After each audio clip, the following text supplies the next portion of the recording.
So today I'm joined by Ryan Douglas, who is a founder and, well, not just a founder, you are a therapy developer. So within that space, we've just had a quick conversation of many arms. You have been in the field of building beautiful developed games for play and working in a therapy type space for people in terms of the games that you've developed in and I'm just thinking, you also work in the space of medical devices. And what we're going to talk about today really is DeepWell. Well, that's where we're going to start. That's where we're going to That's start. right. Yeah, and sort of backing up a little bit. So my background is I started very early in media. So I was part of a development group that worked on something called Macro Media Flash, and we helped getting the kind of the beginning of how pre-broadband you could do animations online. We worked really on syncing the audio and the visual, and we did that by vectorizing audio or compressing audio. Load once, use many, just like they were doing with the graphics, and allowed that to sync up. So that was kind of my beginning of media a very long time ago. Then I moved out of that and through a series of engineering related positions or creation, product creation positions, kind of bounced through robotics and moved through sort of big data acquisition sort of stuff, landed at consumer electronics and ended up at medical devices. And so I did that through 4 acquisitions, which I was very fortunate to be part of. And built up a bigger company, a bigger little company, about kind of at peak between 500 and 800 folks, including manufacturing. That was in medical device, and exited that in 2020. So had really the bulk of my career was in medical device, and worked a lot on over the counter therapeutic treatments as well. So we looked a lot at how we could use robotics and UX, UI design and these sorts of things to get more and more of the therapies into the home, starting 20, 25 years ago, when that was sort of a newer concept, and it was, and it was harder to get adoption. And several of those were in the space of mental health. So here in the United States, we spent a lot of time on light therapy, and got a light therapy box propagated through all the sort of major retail chains once upon a time. So you could get access to that at a price point that was that made sense for folks. Worked on neurostimulation for pain and concepts for neurostimulation for mental health. And then, sort of landed at that place of enough success that it was, choosing whether or not to move forward working any longer, and kind of had landed at no more, thank you. And so was kind of walking away from the space and those sorts of things. Yeah. When a group of people that I knew pretty well were really elevating in gaming at that time, and having a lot of success with their video games. And these were independent game developers versus the AAA studios. And a couple of the games, one game in particular, got big like a AAA game. And it happened right at the beginning of the pandemic. And the interesting feedback that was coming into this company over that time was how many people were using the game from a mental health perspective. And so I was asked to kind of come in and take a look at this and say, hey, what do you think about gaming as a therapeutic? And I started more as a parent than I started, and even as a therapy designer. My first things were, I had always been fairly pro gaming in our home. I have I have twin boys who are on the spectrum, and I have a 20 and a 16-year-old who's also have some neurodivergence to him. All of them are brilliant, but all of them are also kind of different. And so we had used a lot of things like Minecraft as deep connection points early on, before maybe a lot of parents understood that. So one part of me was like, oh, he's super interested. But the other part of me had been the parent who had fought media, right? And who had, for everything I came up with to get people in bed at night, and for every blocker there was a hack, and for every, and who had also had feared the management of media, and one more thing on the big pile of the job of being a parent, that made me kind of push back. So my start into all this was to do a lot of research, and I actually brought my boys in, and one summer we didn't have a summer project, so we started ripping through research, and we after the folks asked about this, and first of all, I was surprised by the body work. Over 1,000 studies have been conducted. I was blown away by how many of them were pointing to games as having high degrees of potential for being therapeutic, and how little that had made its way into the media versus those studies that had potentially landed at the idea that that gaming was bad for you. Yeah. So we saw a thing. And then we also did one more thing I thought was really interesting. We did some counter research too. So once we were like, well, gaming can be so effective, we asked another question, which is why has gamification not been very effective? If gaming can be so. Yeah. And so we dug into that. And I don't think we really found, I think really over years of now working in DeepWell, we might have figured that out more.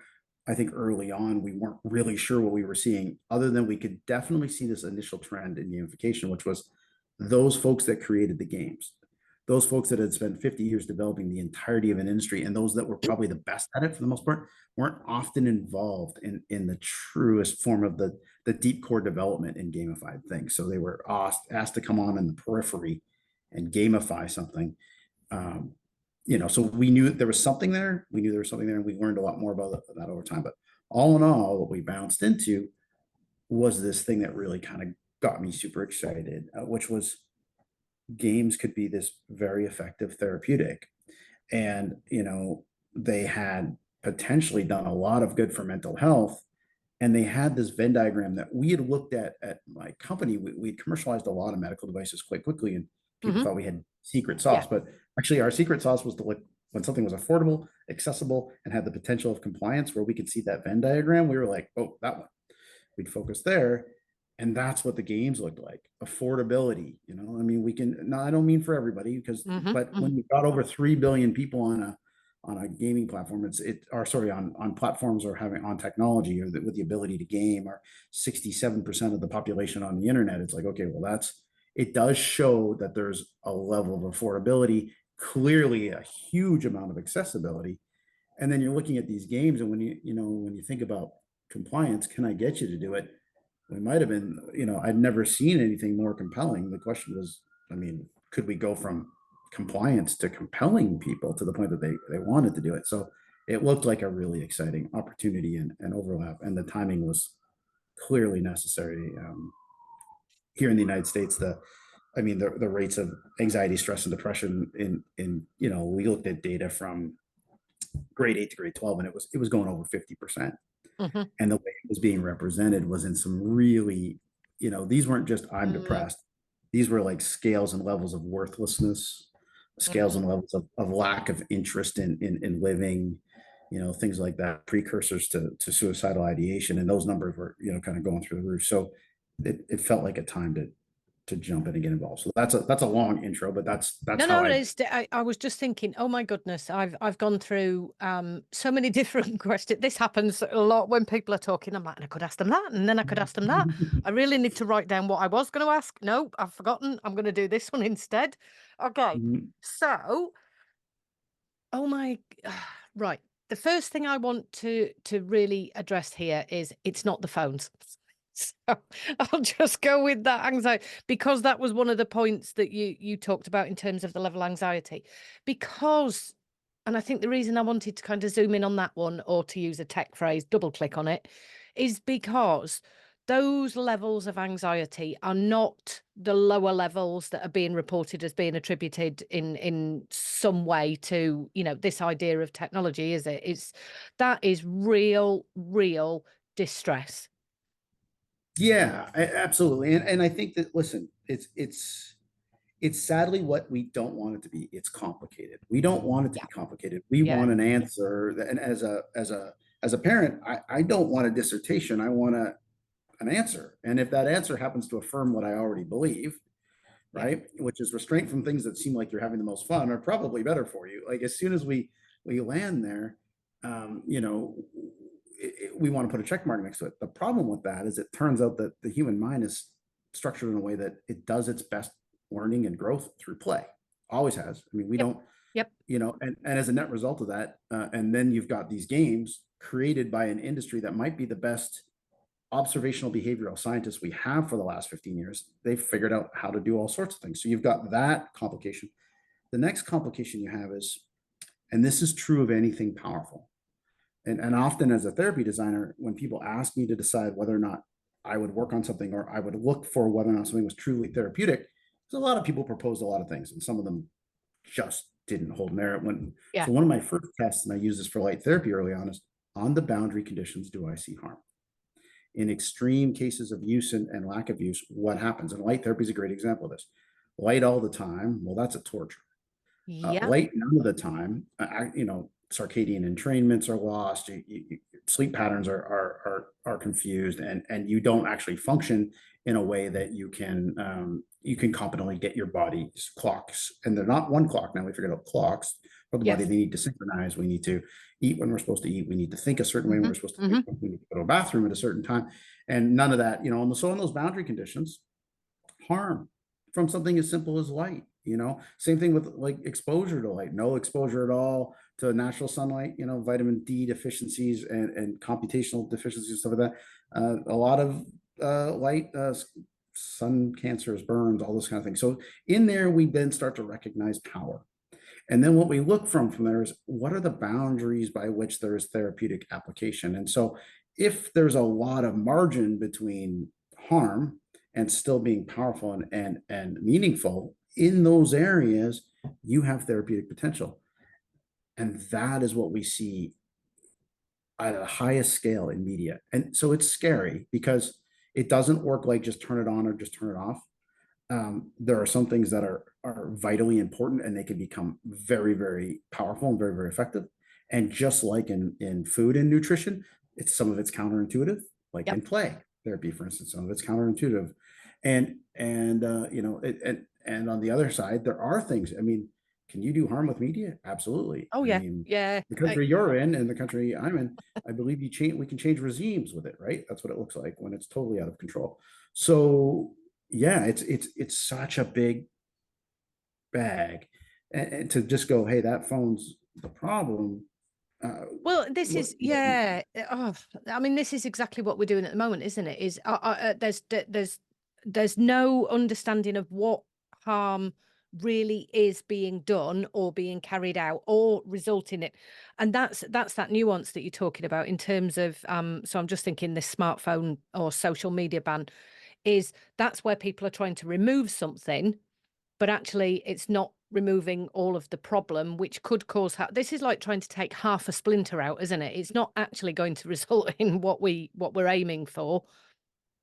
I think it's even more interesting than that. In the splinter analogy, it's like maybe you have a splinter, then you accidentally took out a bone and not the splinter. Like I Yeah. understand without question. I mean, as soon as we start talking about this, I see people after a while, their anxiety can go up because it's one more thing that you really need to understand. Hmm. It's pervasive, it's everywhere, and there isn't going to be an easy answer to it. And so we're so filled now with so many things that we have to understand and we have to be on our guard. And this is, you and I talked previously about this with nutrition. I mean, 20 years ago, we thought we followed the food pyramid, we were doing right. And it turns out we came to learn that even the food pyramid had been built in some ways, it had been influenced by industry, and not everything in there was accurate and correct. And Yeah. we turned against fat, that gave sugar an opportunity to move in. It turns out it's an industry, and it drove up to a place where now we fight with a lot more obesity, and we're getting that, we're understanding that. But even with the understanding, we've been so programmed a certain way, it's taking a while to walk society back down. And now, just as we're like, okay, I think I got a handle on this really, and I know how to feed my kids, and I know where, what's good and what's bad, and I'm going to be a little bit more careful than maybe like when I was a kid. Now we find out there's 10 other things just as pervasively important throughout our lives, and we're supposed to learn about all those and become subject matter experts on all that. So I Yeah. understand Yeah. why it pushes back, but it doesn't change the reality that it's complicated, and that there are a great many opportunities through media to do a lot of good. And a straight out ban takes a lot of accessibility and affordability of care and connectivity and all this off the table. Ignoring it also puts us in a place where abuses seem to move in. There is the motivations to make the money, and Yeah. those tend to move faster than understanding and regulation by anybody other than the people who are making a lot of money from it. And so Hmm. I think we're right there right now where, I Oh, mean, I think yeah, yeah, yeah, yeah. I've just finished listening to is it the latest Lex Fridman podcast with where they were talking about regulation and how it's maybe even 2 years behind, and the way that AGI is heading. And again, that's an environment where we don't even most of us who are in this space, I suspect, and this includes myself, I understand a lot, but not enough. And certainly if we're 2 years behind in terms of regulation and the speed at which AI is moving, then we're going to be in a pretty pickle, maybe. Yeah, what's even faster than the speed of AI is the speed of hype and misinformation too. So when you're trying to learn, like like I said, we read through, I'm not kidding, we've been through now over 1,000 studies. Not all of them were designed with the right intent. Some of them were designed with a desired output. And that could be from either side, by the way. It's the same thing if you want to learn climate science. Another thing that's one of those big anxiety driver things. Yes. On the boundary of all of this, some of it is outside of good intent. People are driven to do these studies to get grants. They're driven to do these studies to further their careers, and not always, and sometimes just accidentally, they don't make a very good study. And so there's a lot to getting to know one of these things and understanding in its entirety. But as I kind of pull through and dig through it in its entirety, there are also some very remarkable things that are popping up that look like a real great opportunity to help us. And in my case, with mental health, I mean, that's the thing that I focus on. And I don't think we can miss out on that. And certainly full band won't do that. Also, regulating without knowledge, that's kind of what we saw with China, right? It's just like we're capping all the gaming for everybody under 18. Well, you've not essentially. So you propagated a big world of VPNs and people using private ways to get around it and all that. And when you push something into the dark, actually, you're probably in a place where it's less manageable and there's more things going on, and you're losing out on some of the ways that you could be reaching, a broad population appropriately, and you're missing out on the chance to make meaningful rules versus arbitrary rules. But that's the big foot of power. I've got the image of Monty Python in my head there. However, if I'm just thinking we could go down the avenues of, whether to regulate, if we regulate, what we do. But let's go back to really what I've invited you here for anyway, which was the exciting thing around the game that's coming out, but also yes, because it's going to involve play. And what you talked about earlier was that so in flow research, they talk about an autotelic process, which is the desire to get up and to do the thing for the sake of doing the thing, because it's fun, because you enjoy it, etc., etc. Right. So this is going to take us into play, and play through a media format that we will call gaming, for example, right? So let's talk how are play and gaming kind of brought together in a wonderful way that's going to be therapeutic, to go back to that word, and that has had all of those ethical checks done on it. That's the thing that I really, really appreciate and admire, Ryan, when you were talking, is that's what you're always aiming to do, is to create something that isn't going to be overused or where the deficit is, where people can't afford it, for example. Yeah, certainly it's not designed with monetization as its primary focus. I mean, listen, things have to make money to exist. And so I'm not suggesting that it can't be designed as a business, and we can't do everything as a charity. Especially in the United States, we can't even get base levels of healthcare in place, and on that level. So, but there's a difference between that and then using this deep behavioral science that is tied back to play and how the brain really functions to drive deeply into monetization, to a point that you've left behind the other possibilities of doing good, right? So I mean, there's definitely that part, but to kind of back it all up, and that's where actually, we weren't going to talk about regulation, but regulation does live there a little bit too, because if you become more familiar with what are the motivations for, let's say, poor behavior in a medium like gaming, you can start to pick out the places where you would be like, okay, guys, let's be careful about this. The other interesting thing about regulation is it brings certain kind of processes. A great example is when you make a medical device, you must, and it's true of a consumer electronic product too, and it really is true of gaming, but gaming hasn't held themselves to this. You must do risk analysis, deep risk analysis. And when you do that work, you start to find that certain choices you've made in a room full of professionals of ethical behavior, they start to just be like, oh, that one's a problem, and that one's a, and that is where, when gaming becomes seen as powerful, when we accept it, that it has the potential to be a big psychological have a big psychological impact, then it drives us to use these techniques that we know how to use to check it. And when we do the checks and balances, we start to find great opportunities to do good, plenty of opportunities to monetize, and some places where too far is too far, right? And driving us too far. So it does end up all kind of connected. Putting that all the way back to the beginning, you were asking, where does this all start? It starts that the idea, as far as I can tell, if I think about these siloed groups of research that are going on, one silo is neuroscience, another silo is behavioral science, and another silo on top of that is what I'll call learning science and sciences. And I think it begins all the way back at learning, because we and many other things, many other species, we seem to be wired to learn best when we play. And yes, full stop, or period, as you call it in America. Yep, absolutely. Right. So in that way, because there hasn't been a super overlap between the learning sciences, the behavioral sciences, the neurological sciences, we maybe weren't, but a behavioral scientist would kind of look at this, and that's what the game developers did. They looked at the whole thing and said, look, I'm going to stick this all together. But they did it, of course, for what their grandest motivation was. Their grandest motivation was to exist, especially in the AAA and many businesses' motivation is to make money.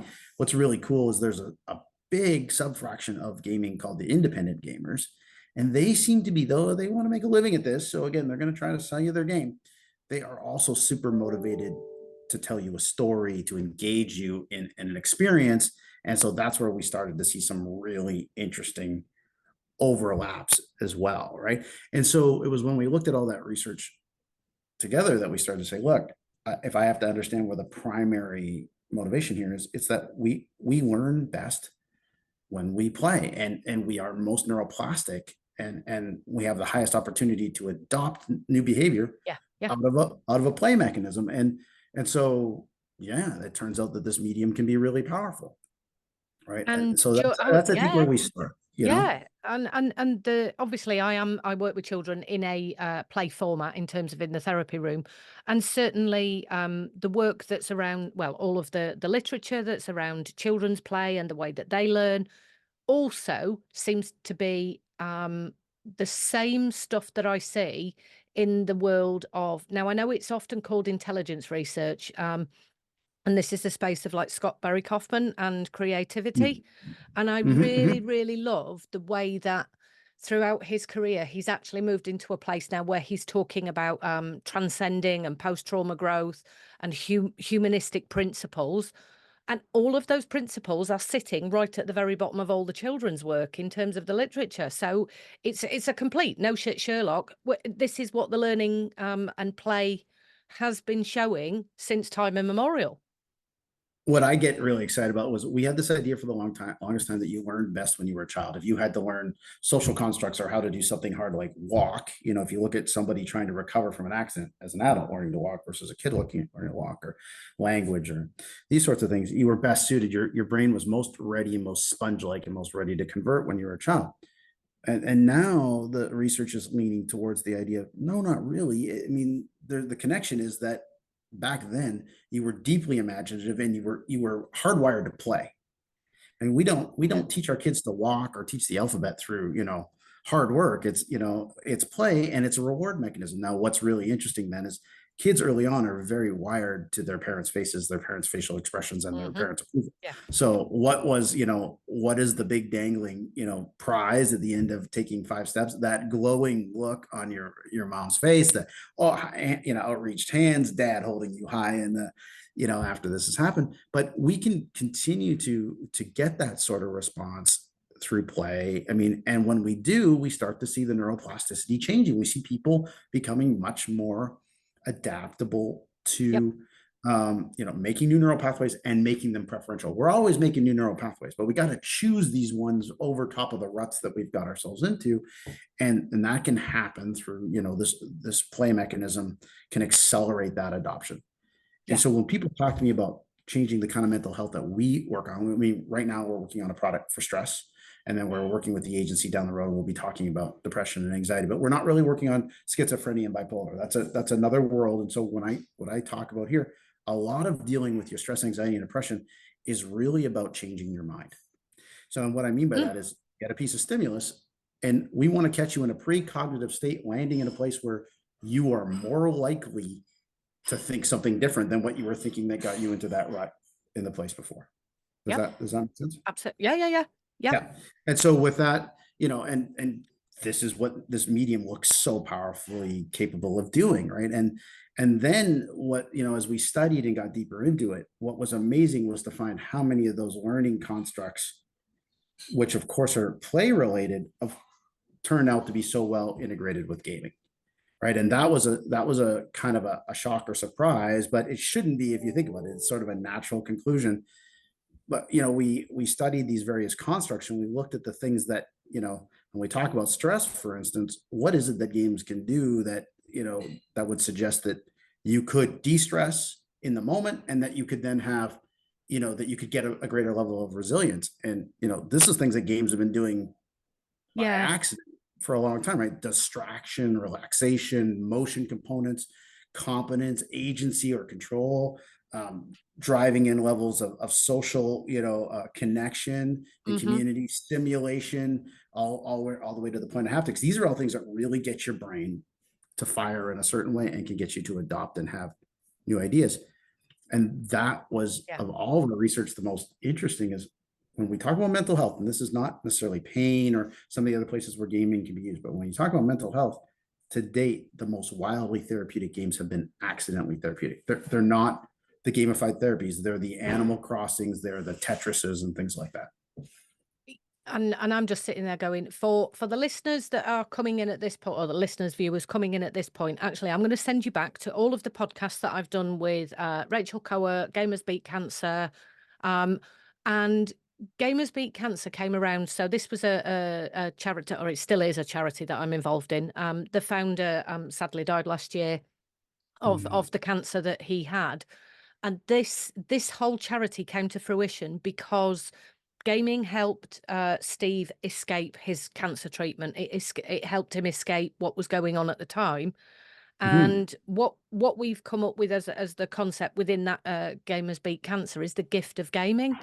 And it's what we do is we give people, it's usually handheld devices for when they're in hospices, hospitals, under treatment and so on, because it's like you've just said there, that sometimes it is just a distraction, and that can be the difference between positive mindset and somebody going in for a cancer treatment that isn't in that particular mindset. There's so much research in that Absolutely. I space. mean, Animal Crossing is a great example of that, right? Where there are whole Yeah. communities in Animal Crossing that are folks that are going through chemo together at the same time. They get the social constructs, they get distraction constructs, they also get competence constructs. When you're a lot of your competence is taken away from you, a lot of your agency is taken away from you with that particular disease, and with the therapies that are required to get you through that disease, you need some place to have that, and game simulation can give that to you as well and can put you back in that place. And that then has you, when you neurologically function better, you physiologically function better. And we've seen that kind of across the board. And so you can gain greater levels of resilience. You can be more apt or able to manage a very tough drug regime, or you can, and certainly you can feel like you're not in it alone in a disease. Especially cancer is one of those diseases where the person receiving the therapy, the person with the cancer, even with the best attempts of the family members, often ends up in places of isolation. Just low energy alone is a way that you end up in places of isolation. Also, there's a social stigma today around cancers. It's still hard to go in there and have a conversation with somebody that's having cancer. What am I supposed to say?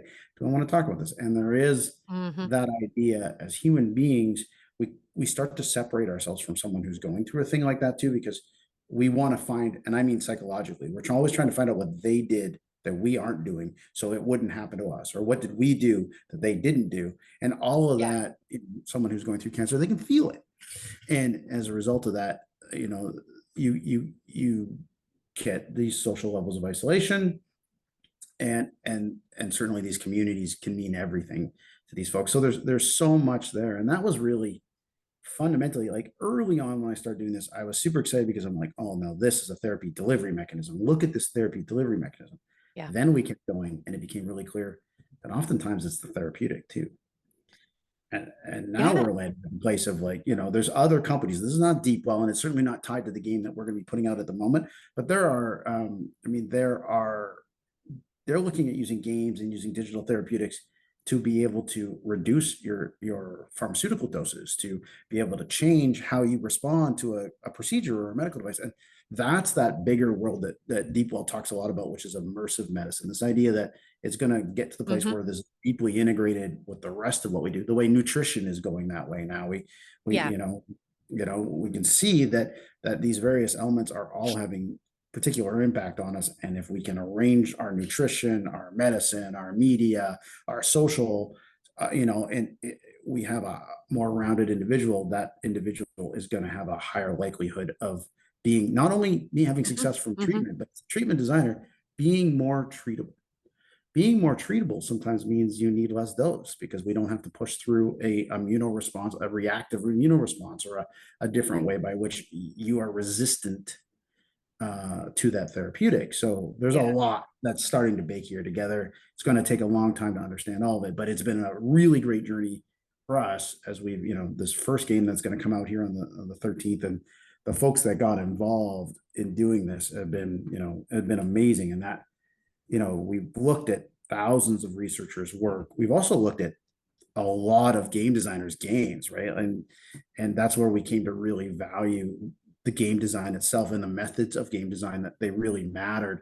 Because one of the things I posted this one time, I posted all these different games that, and I was like, what is the commonality of all these games? And, they were everything from Call of Duty all the way to Tetris and everything in between. I'm like, tell me the two commonalities of these games. And nobody got it. But the answer was, one, they're all therapeutic and proven so in a study. Two, they were all created by the masters. So, and if you want to add a third to that, they weren't trying to build therapy. So it turns out that level of mastery in game design, that capability, which in itself is like a black box art, right? I mean, it's not that easy. It's like making a hit song or a hit movie, but honestly, I think harder. These Yeah. folks had tapped into something that moved us, Well, right? And it moved us mentally in a way that it changed us physiologically. yes, and my goodness, as you're talking, I'm thinking this is all of the woo-woo science, and I know quite often, and sometimes I do give him a bad rap as well, right? But the space of Joe Dispenza and some of the kind of not kind of, but the way in which Bruce Lipton. So these are people I've been to see, and I really, really love the way that they approach health and well-being and life in terms of the way that you think about things and the way that you approach things is the way that you can change your mind, change your body. These are the phrases that get used all of the time in terms of your body's always listening. And it's often seen as that woo-woo over there stuff, but actually it's the holistic stuff you've just I saw encapsulated. one study that I thought was amazing. And I think this is going to change how folks like the FDA have to look at labeling devices and stuff like that. This study really started to speak into what we're doing here. It turned out in this particular study, they measured people's perception of both what a medication was going to do, but also the perception of whether or not the people that had created that medicine were, I'm going to say, for lack of a better word, good or bad. I mean, was this somebody on your side? Was this somebody that you perceived was doing it for the right reasons or wrong reasons? It turned out the perception of who was delivering the therapy to you and what the therapeutic could do was a higher predictor of the outcome of the therapy or of taking the pill than the Yeah. dose. Yeah. Than the dose. So this is where I'm saying it's going to impact labeling of drugs. Sometimes we have to be hopeful. And I think, as someone who sees patients, you understand this. You can't always come in there and just be like, no, you got no chance, and this isn't going to work out. But here's three things, but the odds are 5%, because you just did actually make the odds maybe 1% at that point. And so, I mean, I've we got, I've got shouldn't. 3PO in my head now. Sorry. Never Yeah, gives never give me the odds. Yes. that's right. And so we're more and more that perceptive reality is reality as well, right? And that's really interesting because we've clinically design out placebo effect, and we try to move ourselves around it and all these sorts of things, but it actually says that the perception of the thing that we're delivering and the way we're delivering it has impact on the therapeutic potential. Mm. And I don't think that's surprising. We are not absolute beings. We are perception based beings. I mean, what has moved us more than perception, right? So you Mm. look at what moves humanity in its entirety, it's stories, Yeah. right? We're driven by story and play and imagination, all these things. But story is, I mean, it's built countries and currencies and religions and started and ended wars. And so we shouldn't be surprised and that we have deep physiological response to it. I mean, it's that powerful. Well, And it and this is why Jordan Peterson's doing so well, because he does talk in metaphor and story all the time. mhm. And so, I mean, now can that go too far? I mean, I think you and we've talked about examples of where people take, any one of these things, and especially when you're talking about someone dealing with their health, it's the wrong time to take it too far, right? When you get into when entertainment transitions and translates to immersive medicine or into healthcare, this is not a time for pretending. I mean, you've got to know why you're coming at what you're coming Mm. at and what Hmm. is the science behind what you're doing, because sometimes it's not just that it's like, well, what harm did I do? Well, they might have delayed other care because they tried your thing, or they might be more down on themselves as a net result of what you were doing there, and you might have actually advanced the situation in various ways. So there's lots of reasons not to pretend, but that doesn't mean that you can't be looking at the perception as a part of the therapeutic reality too. Oh, I love that. I think, hang on a minute, it's in one of my books. Can't remember if it's one I've already written or it's the one that's coming out. I've actually talked about that whole approach that we do, and particularly with tech. And it is more on the data protection side in terms of people that rushed in. And I will say I did not make many friends in lockdown when lots of my profession ran to use the technology. And I was like, hang on a minute. You need to understand the space that you're going into to ensure that you don't do the harm, by processing. And anyway, so I certainly have an alliance with anybody who, takes that approach, because that's what we're trying to do, isn't it? Is provide something that's of assistance and help. And I'm thinking, when you were talking earlier and you talked about tech, this might have been off air when you were like tech all bad, tech not bad, tech. It is that. So is it Heidegger that talked about techne? That it's not the tool, it's how the tool is used. But man does need to use tools in order to facilitate progress, and that's really what we're talking about. Yeah, I mean, absolutely. I mean, the progress is here. There's not a lot of going backwards either. I mean, once these things are available to us, Yeah. there's a reason why and I know there's been micro trends here, but on macro trends, we're living longer, we're capable of doing more things, and in more developed countries, you see a higher likelihood of success of being born and staying alive. I mean, now we're starting to see some places where that, like, unfortunately, the United States is tapped on that, and then you can see where we're sliding down in the other direction. And I think that has a lot to do with then who gets access, not whether or not access matters. Hmm. So there is a lot for us to think about, but technology is here, right? And it's pervasive and it's going to continue to grow. And so that's why, and it's powerful. And so I think all of those things need to be understood and admitted to. I think the other really important thing, we do this a lot, we get really deep into this stuff, and various folks have various theories. I have theories, I read people's papers, or we publish things and we talk about them. It's also good to back up just a little bit and recognize that we do not know how the brain works exactly. And Oh, thank God you've said that. And the reason I'm saying that, Ryan, is I know that's definitely in a book coming out, that we think we know, but actually we know sod all.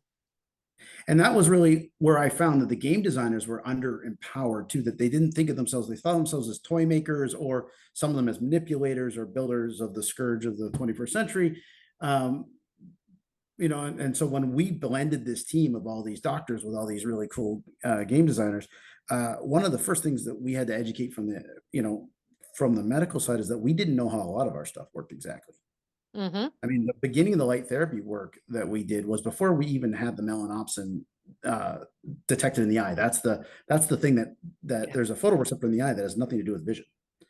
And it was found actually because there was two kinds of blind people. There were blind people whose circadian rhythms were all over, hell's half acre, and they were waking up at any time, eating at any time, and they just couldn't get themselves orientated to the ebbs and flows of society. And then there was others that woke up at 7 and went to sleep at 10 and had and digested their food and were hungry at the right times throughout the day, and had bowel movements at the right times of the day, all this kind of stuff. It turned out that they didn't have any photoreceptor for vision, but they had the melanoma in the eye. But prior to that, we already had this observational science that has gone, there's something happening here. And all the way through today, even though we can talk about that mechanism of action, we don't know how it works. And certainly neither do the pharmaceutical people that make things like Paxil and Prozac and stuff like that. Or Advil. And some of and some of the, I am going to make a narky comment now, and some of the largest podcasters on the planet, they make a lot of references to the, I'll just keep that depoliticized slightly. What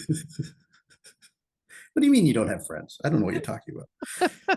So, I mean, what we do is we're stacking on these levels of conjecture upon each other's work, and we're standing on the shoulders of giants and giants amount of work and piles. But like, I mean, God forbid if we still thought cognitive behavioral therapy should be channeled through Freud's beliefs, right? I mean, but on the other hand, how do we get there without these things? So, there's these progressive levels of information that we're building upon and growing upon, and they give us these levels of opportunity. And then we have all this level of observational science, especially around mental health, because there's not biomarkers on the other side too, for whether or not I can't draw your blood and go, it turns out, Kat, you're really depressed. We can see it right here.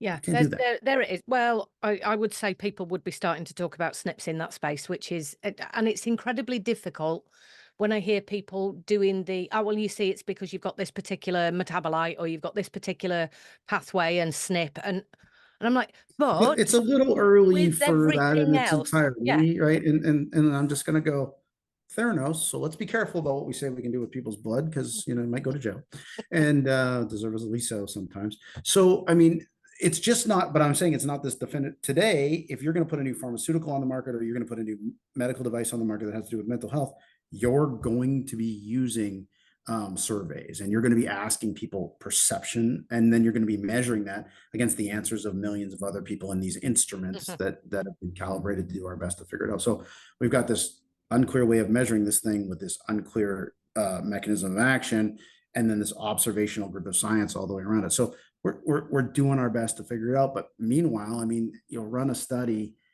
on folks, that have a mental health concern. They play a commercial video game and they get a improvement on the same metrics we would use to measure a drug, 4x of any drug's improvement. And you got to say to yourself, we got to figure out what that is.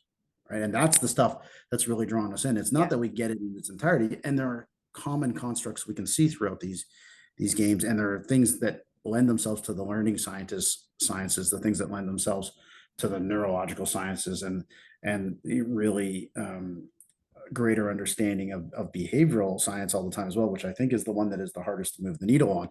But as all those are coming together, we can start to see these intersections and go, I think when you put this here in this game this way, you're going to see this response. And I think when you do that, and just to make it more fun, the last part of the complicated puzzle is it doesn't work the same for everybody. Well, that's because people are individual. I'm just thinking, it sounds very much like you're using an approach from kind of philosophy. Well, it's more than just philosophy. So in my psychotherapy training, I use something called interpersonal neurobiology, which is said to be a multidisciplined approach. But I quite like the way that it's described by Ken Wilber in his integral theory, which is you've got the 4 quadrants of knowing and how you know what you know, and you need all 4 quadrants to be able to be integrated to actually apply what you're trying to achieve in this case, which is the intervention might be the gaming, but actually it might also be the community that the person's in, but it could just be that was the day that they woke up in a really good mood and they played the game, and there they are completing the survey, because that's the snapshot that we get. And I think certainly that's there. I mean, it also comes in the other way around when you're trying to study people with a mental health concern, especially when you talk about things like anxiety. If somebody's having a particularly difficult thing that's happening in their life, anxiety is the response you're supposed to have to that. It tells you to get the hell out of there. And so I've been really careful about some of these studies they were looking and overlapping, like, we, for instance, have used a biofeedback mechanism in our game. It's one of the extrinsic therapeutics, and then we have intrinsic therapeutics that we've all baked into Zengence. And so I was going deep. We went 800 studies into vagal nerve stimulation and breath for anxiety, stress, and even some looks at depression. Mm-hmm. And but specifically, it was like on these anxiety studies, they needed people to be anxious. So for some of the studies, they're like, well, we're going to study people who have stage 4 cancer. And I raised my hand and went, okay, That's a I bit more don't than know. anxiety. Yeah, I'm like, I don't know that you can physiologically outchase this idea that you're constantly being bombarded, especially in an active treatment environment. And we were seeing these populations, like some of them were dying before they could finish the study. I'm like, okay, this is probably not the case. And I'd say the same thing if you're a battered spouse. If you're a battered spouse, the first intervention you need is out of the battering. The next intervention you need is a management of stress and anxiety, as an example, right? Yeah. And so, there was sort of appropriate measures, but when the measures were more the sorts of things where the anxiety had landed at a place of rumination, and you were now potentially applying it in a way that was not rational any longer. Like you're not in the immediate threat zone, but your body still is certain you're in the immediate threat zone. Well, vagal nerve stimulation was something that in certain ways that it was implemented, and not in all ways, again, and not with all people, but it still had, you could trend it to statistical significance and go, oh, there's a thing, and we saw that. And so that's, we've taken all that, and again, we're not pursuing anxiety or clinical claims. We started with the thing that we could put out over the counter that everybody could get their hands on it and utilize, which is a stress mechanic. I think I should also tell you, DeepWell is not really just a content providing company. We're doing that right now to prove point, but the way we have submitted these things to the agency, the stuff that you'll see come out down the road as we get approvals are actually software development kits. So what we're trying to do is get pre-canned mechanics that the agency agrees to, that we can reskin over and over and over and over and over in a lot of games, because, and I think this is where one of the places where gamification has fallen down and more media is so powerful. One of the reasons media is so powerful is it's so pervasive. There's something for everybody.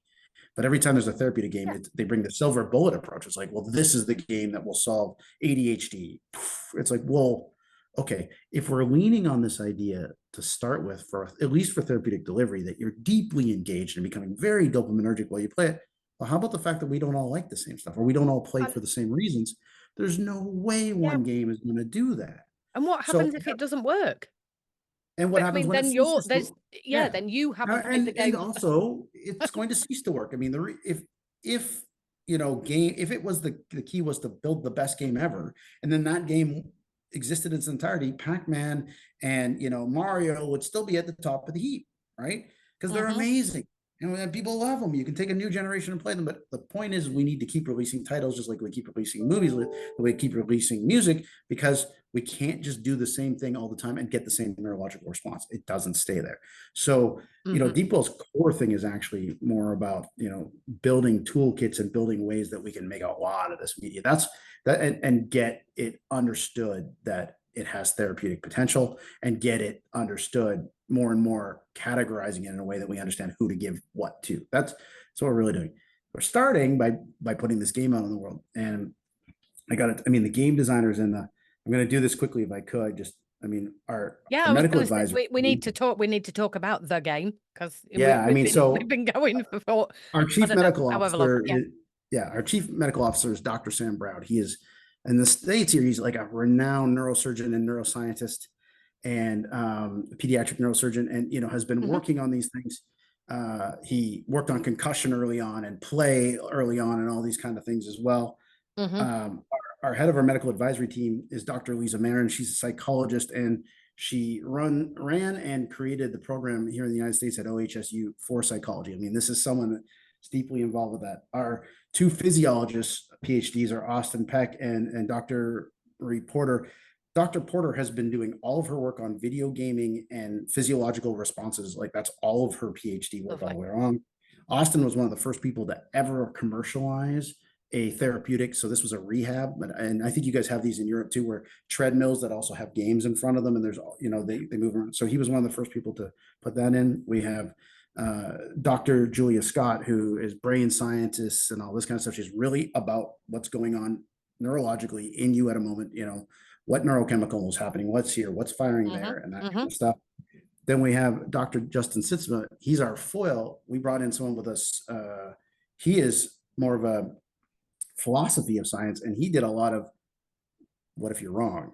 He brought a lot of that in to it. And then we brought in Dr. Len Hadlett as well, an actual MD who was on the ground for years and years running a general practice clinic, to the point that in Canada, he had to open up a psychological clinic just because of the amount of general intake he was seeing from that. So this team, I mean, this is a group of people that have been interlaced between play and sort of a neurological place. And that's amazing. What you often see, though, is other groups have a team like that, and they live heavily in the sciences. But then you kind of flip over to the other side, and from a game perspective, we have Jeffrey Sang, right? And Jeffrey Sang has commercialized 50 mobile games. He's, in big titles, also on console, like Iron Man and stuff like that. He's renowned throughout the entire gaming community because he figured out how mobile gaming worked for women.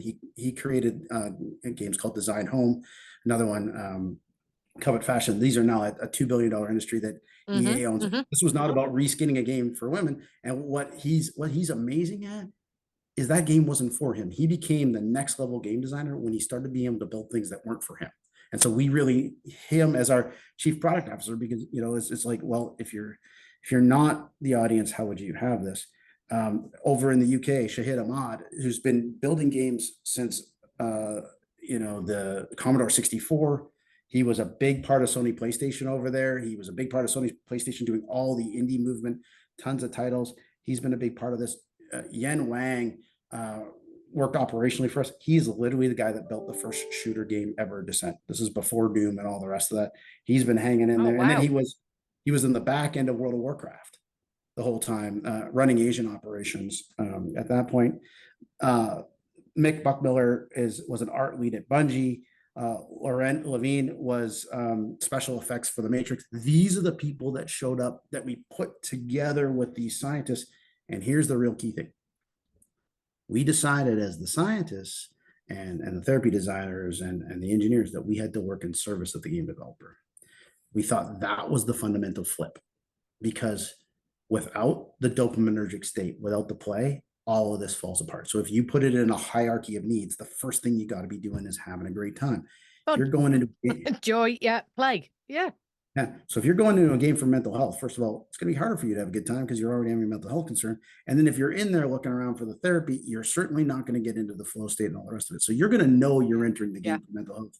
But if 30 seconds in, you're not having a good time, then we're not going to be able to build upon that to deliver all those extrinsic and intrinsic mechanics that we have in the game.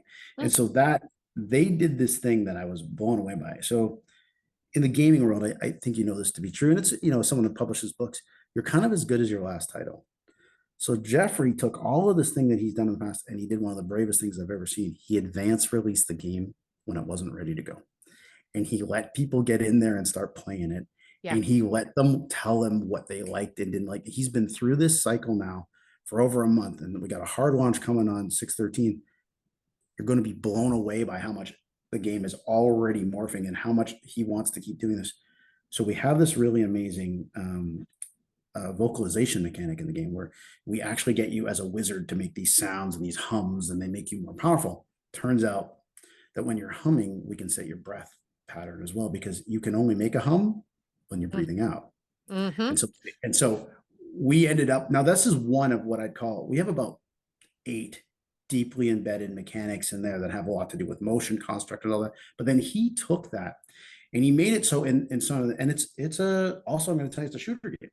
You are shooting and defending and all that sort of stuff. And at these moments of higher levels of stress, you have to start channeling and using this mechanism that does have a vagal nerve stimulation sort of component to it, but it also has this thing that they started calling intrinsic haptics, which is really cool. It's very immersive because you start to feel like the wizard.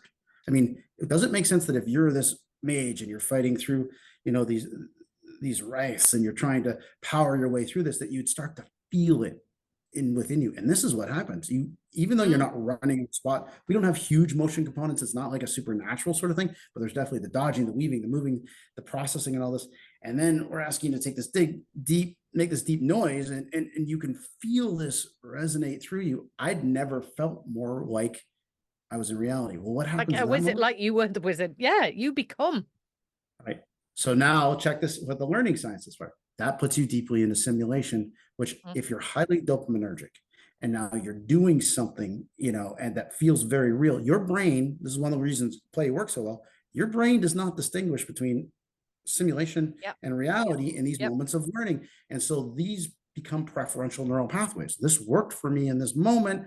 I now have these different neurological responses to the stimuli of something stressing me out. Ah, now you see, straight away, I've just jumped in there. That is what I think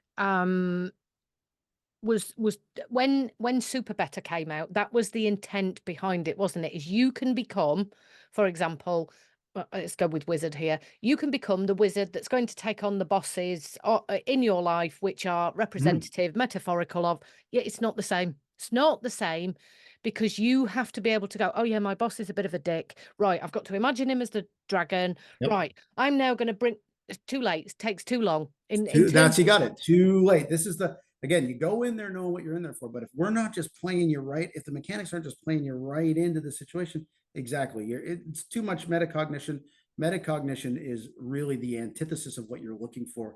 We're actually wanting the visual spatial interference out of the game to not let you metacognate too much, right? We're trying to create a new neural pathway, get a new connection to that neural pathway, and not have you saying things like, oh, I suck, or yeah, this is just like before, or I don't want to do this. I mean, all those things, we want out of the way. And we know that when we get in flow, like exergaming is really powerful oh because yeah, yeah. people work harder without knowing they're working so hard. Matter of fact, I understand the people doing rehab have to be careful that they don't, these things where like stroke rehab, where you can barely get someone to work their stroke limb, are now like overworking. And they're like, well, we got to dial this thing down a little bit because they don't realize Oh, how now much you they're see, functioning. that's what I looked at when I was looking at Adam Gazelli's work, where he'd got Mm, the older generation doing a lot of the exercise stuff. And I was like, okay, mhm. at what point here are they pushing? I understand that you need to build bone density when you get a little bit older or what, but at what point are Yep. people doing too much? That's like going to the gym and doing too much because you don't Yes. have Yeah. Because you recognition of don't. pain centers and yeah. Exactly. You're endorphin filled, you're dopaminergic, and potentially if you're also then starting to either get a community that's backing up what you're doing, or your high score is showing you also become sort of serotonergic, right? So the the med advisory team wants to shoot me every time I say this, but I'm like, they ask me as a therapy designer what am I looking for. I'm like, I want dopamine with a serotonin chaser. And Yes, that's, it's a very simplified version. Of course, there's a lot more going on, but that's what I'm effectively looking for. Something in the moment that feels amazing, and something when you look back at it, you feel amazing that you did it. And I want it all to happen in a time frame, in a compressed time frame, in a way that adoption is accelerated considerably. See, so I mean, this is just to give a really, really simple. I mean, I'll tell you what, I am getting quite excited in my own. Oh my God, I want to play this game. I'm so excited. I'm like, I did tell you I would get excited, but this is something I have the children do, like in terms of in the therapy room, maybe Minecraft or Fall Guys.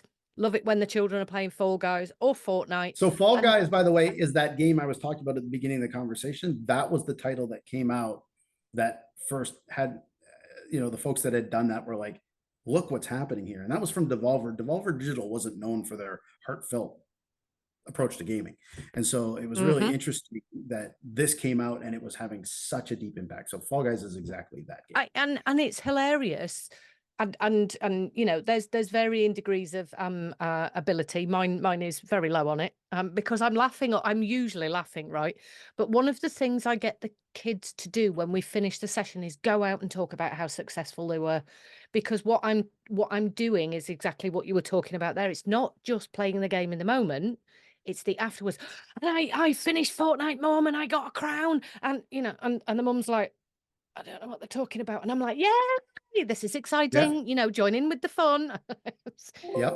You, Yep. Yep. Yep. they're Exactly. looking So for they're looking for that extrinsic facial cue, that you were talking about oh earlier. yeah, exactly. I mean, part of the so what's dopamine with a serotonin chaser in Minecraft? I go in there and I build, and I build with my friends, and I love what I'm doing, and everything feels good. And then I look at it and I'm proud. Yeah. It's the beginning of it. But then I go get someone who matters to me and I show them, why do you think those videos are so powerful? It's like, why does Mhm. my kid want to watch what someone else built? It's because they are emotionally connected to the finishing of that process of, Yeah. look what I can do and look how I can do it. And then every one of, I mean, that's why every one of my kids, it was funny. They would walk around, they'd grab my phone, like when my little one would start talking like he was like podcasting, but he didn't know what podcasting. He'd grab my phone. He's like, okay, today, so we're going to be building a castle. And, I was like, this is, it meant Mhm. so much to him. And all he wanted, I mean, our biggest moments, like from when he was 6, his big birthday present was he walked into our Minecraft server, he walked into our fortress, and there was a chest there with a sign that said "Happy Birthday, Maddie." He popped it open, and it was gold armor. And in gameplay mode, not in creative mode, I had mined. I had to have mined for 12 to 14 hours. To, all the gold and built the armor, and there it was. And what that said to him is just, I get you. And I, then I also get your world. You're going to run around in this gold armor, and and your dad smithed it for you, and for real, and it was so validating to the world that mattered to him at the moment. It was the biggest serotonin chaser you could imagine at the time. how wonderful. How wonderful that is. I was just thinking, God, the amount of time you spent on that.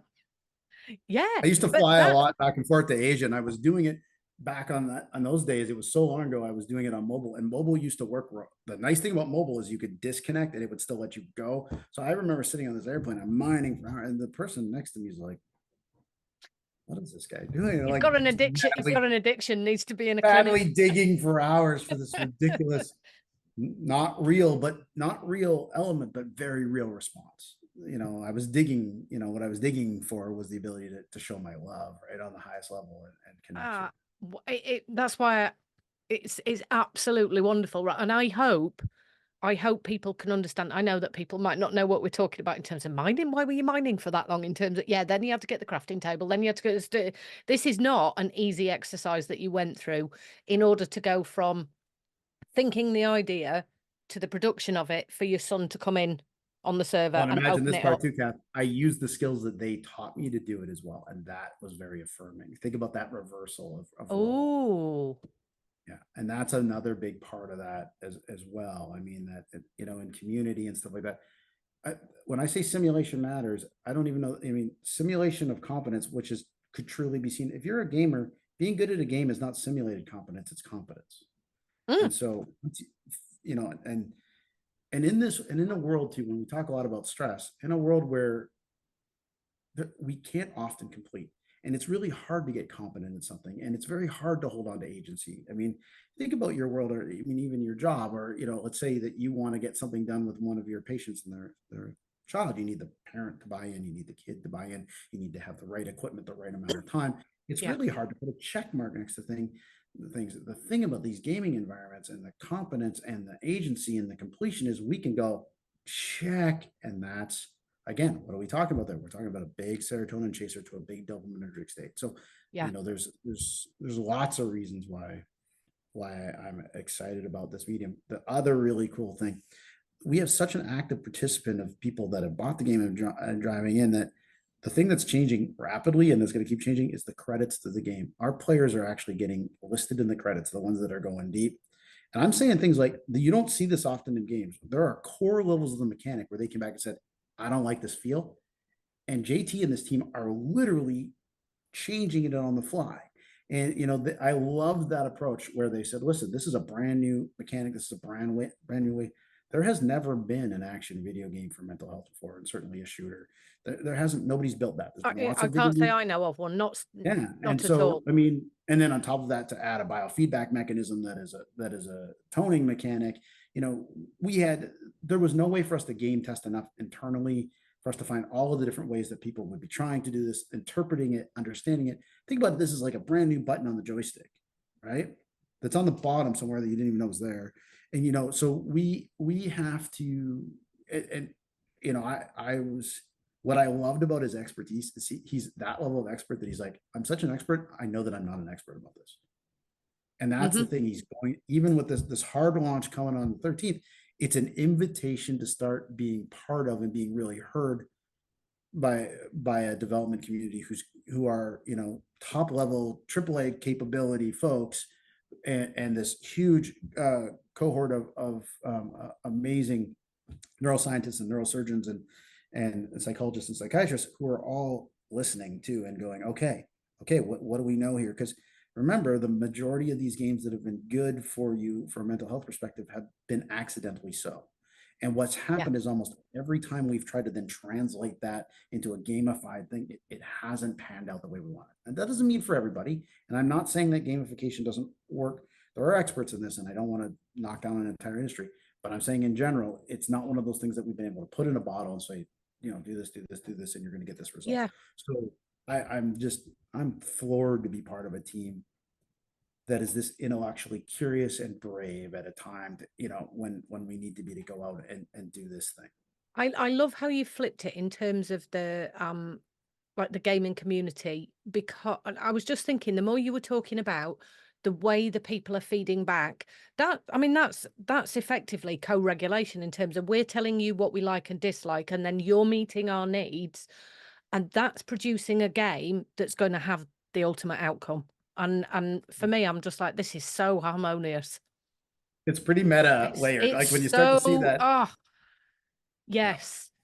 So So I mean, that's the part I'm most excited about, and I hope people will get. You know, we're not arguing that this is perfection. We're arguing that this is a work in progress that you can have impact on, and that, but the intent is the closest to perfection I've ever been involved with a medical device. Honestly, I mean, just the idea is to have this low cost, very ubiquitous, long term in the end, build a platform, not some sort of thing where we corner the market, but more like where we blow it open and bring a and lot of access to people. potentially also, Ryan, this will have that ripple effect in the gaming developer space.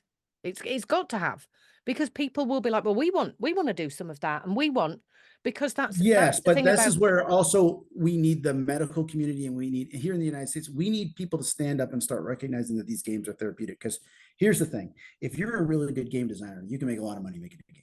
mm, And if we don't start remunerating people for making these types of games, right? And we don't start penalizing people who make games that are or do things that are very bad as well, right? Like if we don't balance the scales, this is how commerce is managed, is through this give and take. So it's going to take a minute for being a good immersive medicine game designer to be lucrative, but it should be. I mean, yeah, the gaming industry is, you know, multi-billion, I think 3 billion, something like that, players, 200 billion in size. My world and my need by 2030, the global need around mental health is 3 trillion. So I mean, yeah, I we have to open up this way and move mm, in. However, today you're not getting the best game designers because you're not given the best opportunities. We're as stuck here as we are with the best teachers or the best doctors or the, you know, those people that are willing to work in service of society. They also should be able to have the same house they could yeah. have if they were gonna, you know, go make a really addictive game. So And we that's don't we going to don't take a treat minute. them, yeah, we don't treat them well, and that's one of the things that's been happening over the last, I'd say, last couple of years, and certainly that's where I want to speak to Rachel Cowart again, because I know she's kind of getting involved in the deeper conversations within the gaming environment, Oh, she's been gaming amazing. I mean, yeah, Rachel's done such a good job of differentiating what happens when you get radicalized in a game, and the fact that games themselves and the intrinsic play elements are not radicalizing. hmm, Right. And so, and that's part of the sub message with Zengence being a shooter, right? It's not a violence based shooter, but it's still a shooter. You're shooting at things and they cease to exist when you hit them. So, but the data is flat out showing us that's not, if anything, that's actually action games are some of the most therapeutic, is what we've seen. It's what happens while you're shooting, you know, free and unmoderated chat in your ear, yep, a community of abusive folks that are allowed to stand, or the idea that when we get you really dopaminergic, instead of the serotonergic chaser that makes you have a new preferential pathway, makes you function better, now is a great time to sell you the sort of, you know, Ultima for 29.95, and then for 3 weeks everybody in there socially treats you like a god, and then we nerf that thing and pull the rug out from underneath you, yeah, and we take you on this emotional roller coaster. I mean, that's the stuff she's talking about, the differences there between the socialization, the monetization, yep. but the true play mechanics, I mean, if I want you in the here and now, which is where we're going to develop new neural pathways as quickly as possible, and also where I can get you out of a stressful rumination sort of environment, Mm-hmm. I don't ask you to do a puzzle. I throw a ball at your face. That is here and now. That ball's coming at your face. So the same thing with this, you'll see a lot of these projectiles, they're coming right at you because we want you now. We don't want you, and we're giving you audio clues. Like they put beautiful spatial audio into, so as things go by, whoosh, whoosh. The soundtrack is 10 titles that are, I mean, indies that people are going to recognize, good music, stuff that makes you Mm-hmm. feel Mm-hmm. things, all that, because we want you in there in the moment versus metacogniting or landing in some Yeah. particular place that takes you out of the flow. Which, this has been absolutely wonderful, Ryan, in terms of talking. I'm really excited. So how will people be able to get hold of it? Is it It's I know VR based, and we have a great partnership with Meta. It's also one other thing that's the first of ever. It's in the games tab in the game store of the Meta Quest store. So for Quest 2, Quest 3 is what it's available for. And that is a new thing. Meta has always they have the app lab and app tab. Those are places where yeah. the healthy stuff goes and the games go in the games tab.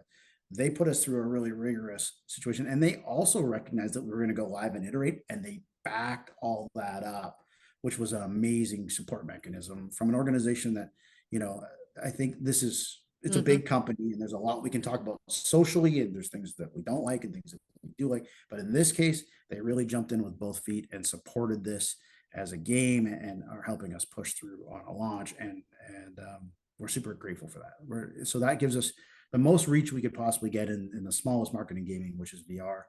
Um, Well, Part of being not for long if people like myself and Jessica Stone and a few others keep shouting like we are doing. Absolutely. And it's also the first place that reimbursement is there's a lot of places we went in there because we needed to be deeply immersive early on. We went in there because Meta was really supportive to the point that we were discoverable, and we weren't big enough that we could afford a true big like mobile release. We haven't raised that kind of Mm-hmm. dollars. This has been a lot. Those people I listed to you, by the way, Kath, the vast majority of them volunteered their time.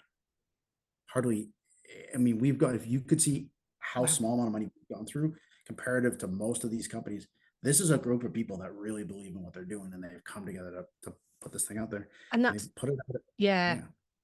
Well, that's where the integrity and altruism is. Yeah. I mean, it's one of those things where, some people have the Sunday scaries. They're like, oh, I'm not looking forward to Monday. I'm just like, Sunday's can't wait to get into it. Monday day, because it's to be around these people and watch them do this work is out of this world. It's out of this world. I mean, they're so talented, and they're literally forging these new paths. And what we're asking for here is a group of people to come and forge it with us and recognize we're not going to nail it every single time, but the intent is there, and we've done it based on science, and we're not letting the dogma get in the way. There's a lot of people that pushed us to not make a shooter and stuff. And it's like, guys, this is what the data says works. But We're doing that. I'm just thinking about actually in play in the therapy room when children are moving through a lot of their traumas, they are usually engaging in some form of and let's call it violent play, which is why I was sarcastic and in the book that's coming out about this violent sand tray disorder, because the number of I don't know. I've got lots of like knights and dragons or skeletons, and it's usually the big bad things that are fighting, and there's fire and explosions and sand goes everywhere. That's how the resolution takes place, because that's where empowerment comes from, isn't it? It's you It know. is, and that's where engagement comes from. Tell me, like, if you try to break them out of that play, you've got to almost like physically touch them and be like, hey, hey, hey, because they're there, they're so there, Mm-hmm, right? And mm-hmm. that just isn't the case. I mean, it doesn't. It's not that a puzzle game can't do that, because I mean, Tetris has shown. I mean, matter of fact, we call some of these the Tetris effect, some of the visual spatial interference. But if you're talking about broadest reach, and you're talking about, also wanting to get motion construct in there, which was really important, as we wanted to get you moving. There just is only so many things that lend themselves to it, and the research on action video games and shooters is phenomenal. I mean, it's Mm-hmm, mm-hmm. very powerful what it's capable of doing. So I'm really excited about that. And I said, team's been brave, and the folks that have joined up so far have been amazing. So yeah, we're off in the world of VR. If you have a Quest 2 or Quest 3, DeepWellDTx.com. There's a great newsletter. Thousands of people have signed up there, and we're connected through those folks, and we are hearing you. I'm on LinkedIn, which I know you know, and I'm very findable. So what I've done, and they just did a count on this, I've done 600 posts, it turns out, in 3 years. What I do is every day that I read, pretty much every day I read at least one white paper and I incorporate it. What I said to the game development team some time ago is I'm going to talk to you through LinkedIn. So these posts that I've been putting out, they look like they're very outwardly facing, but we open sourced all of this, all of the studies that we've used, all of the concepts we've had, Right. and I write a little blurb on every one of them. There's so many now. I guess they're going to get put on a website, so that'll be because it's Fantastic, not because I haven't got anymore. I Yeah, haven't it's got not time to tenable go through anymore. your I used to LinkedIn. say that. Well, that's in, that was a post in June, and people are like, you got to be kidding me. Like, I can't get back that far. So it's all getting put together. But I'm right there, and I meet and talk with people and stuff like that as much as I can. I can't always pop up, but but all of those things are available for people that want to be part of the community and part of DeepWell, which has turned out to be much more of a movement than a company, really. Yeah. So this will go out on it'll be after the 13th. So certainly for It's on the everybody. third. Oh, yeah. So Oh, you mean everybody this goes out? that's Yeah. I've got one. Hang on, what date are we on at the minute? I've got one due out, or is it two? I don't know. I'm just going to pretend I know what I'm talking about here. You will be out after the 13th. Yeah. So by then, what I'll make sure that I do in the show notes is point people towards the kind of quest space so Yep. that they can go and find it. Excuse me. Yep. And then obviously they can follow it up from that. Yep. And if you got communities of folks you want to try it out, I know our folks that are doing community outreach have a lot of codes and stuff like that for people to give it a try. We need people to review it and talk about it. And you're going to see that from the first reviews that came out. What I'm really excited about is there was initial release reviews about a month ago, and you're going to see a lot of what people talked about is actually changed in the game. Now that would be really interesting to talk to you about just after I've pressed stop.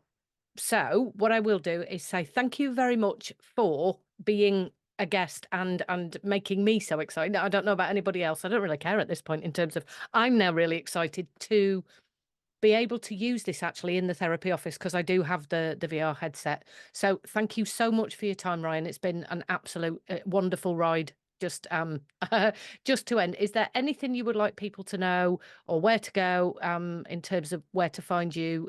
Like you've said, LinkedIn, anywhere else? So you've got DeepWell. Yeah, I mean, DeepWell is all you can find us on. I mean, Facebook. We have a community running on there because it's a meta game, and we've got some. I mean, basically any social you would imagine. Maybe sans TikTok. I don't know that there's much about us on TikTok, but we're around to be found. I mean, you can't beat by first going to our website and finding us. Probably more actively, if you're a professional who's training people and things like that. Probably our group. I mean, those daily posts have sort of become this coalescing point too for those folks. So Yeah. we will eventually have a LinkedIn community for professionals that are developing this stuff for professional development. There's an immersive medicine community that will pop up here shortly.